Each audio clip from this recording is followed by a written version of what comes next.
Assalamualaikum warahmatullahi wabarakatuh. Perkenalkan, nama saya Muhammad Fatimah dari kelas 4 Kimia Analisis 2. Di sini saya akan menunjukkan tentang jurnal yang berjudul Analisa Kalsium dan Kalium pada Ikan Gabus dan Ikan Kembung.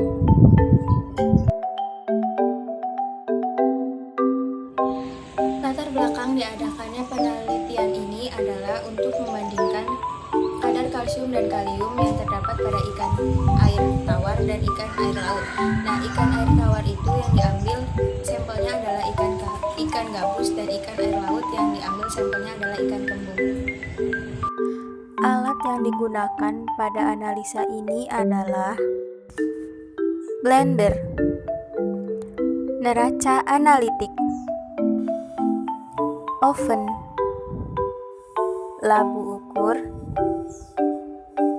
pipet tetes, mikropipet, pipet volume, spektrofotometer serapan atom, dan microwave digesting. Nah, sekarang kita masuk ke bahannya.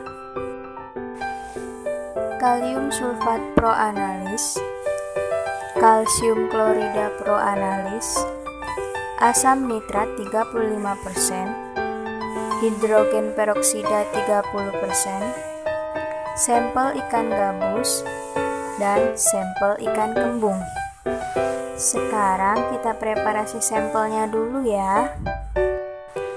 Preparasi sampel dilakukan dengan cara destruksi basah. Pertama-tama, sampel ikan gabus dan ikan kembung diambil dagingnya sebanyak 0,3 gram. Kemudian tambahkan HNO3 35% sebanyak 8 ml, H2O2 30% sebanyak 2 ml, dan dimasukkan ke dalam vessel. Lalu vessel dimasukkan ke dalam high performance microwave digestion system dan didestruksi selama 45 menit pada suhu 180 derajat Celcius. Nah, sekarang kita masuk ke prosedur kerjanya. Yang pertama, membuat larutan standar kalium 1000 ppm. Pertama-tama menimbang K2SO4 sebanyak 44,5 gram. Kemudian dilarutkan dengan HNO3 0,1 N sampai tanda batas labu ukur 10 ml. Lalu diencerkan lagi menjadi 100 ppm dengan labu ukur 25 ml. Setelah itu, dari konsentrasi 100 ppm dibuat lagi pengenceran 0,4, 0,8, 1,2, 1,4, 1,6, 1,8, dan 2 ppm dengan labu ukur 10 ml. Yang kedua yaitu membuat larutan standar kalsium 1000 ppm. Pertama, menimbang CaCl2 sebanyak 36,6 gram. Kemudian dilarutkan dengan HNO3 0,1 N sampai tanda batas labu ukur 10 ml. Lalu diencerkan lagi menjadi 100 ppm dengan labu ukur 25 ml. Setelah itu, dari konsentrasi 100 ppm dibuat lagi pengenceran 1,5, 2, 2,5, 3, dan 3,5 ppm dengan labu ukur 10 ml.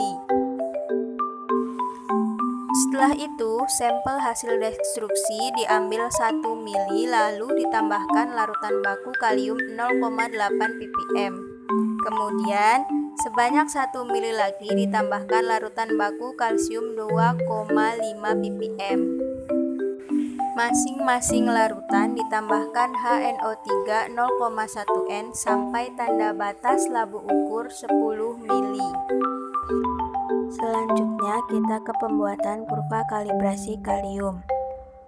Pertama-tama larutan standar kalium dengan konsentrasi 0,4, 0,8, 1,2, 1,4, 1,6, 1,8, dan 2 ppm diukur pada absorbansi 766,5 nanometer dengan nyala udara asetilen. Selanjutnya ke pembuatan kurva kalibrasi kalsium.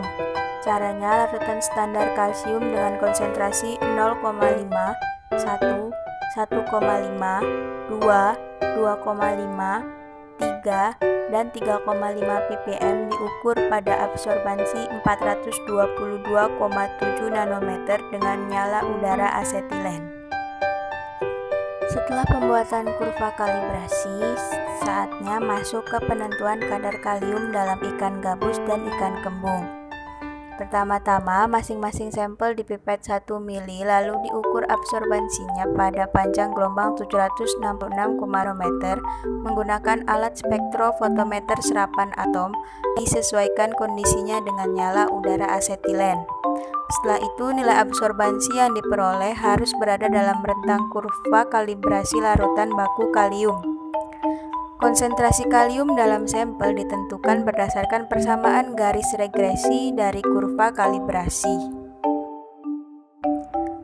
Untuk penentuan kadar kalsium dalam ikan gabus dan ikan kembung, caranya hampir sama, yaitu masing-masing sampel dipipet 1 mili lalu diukur absorbansinya pada panjang gelombang 422,7 nanometer menggunakan alat spektrofotometer serapan atom yang telah disesuaikan kondisinya dengan nyala udara asetilen.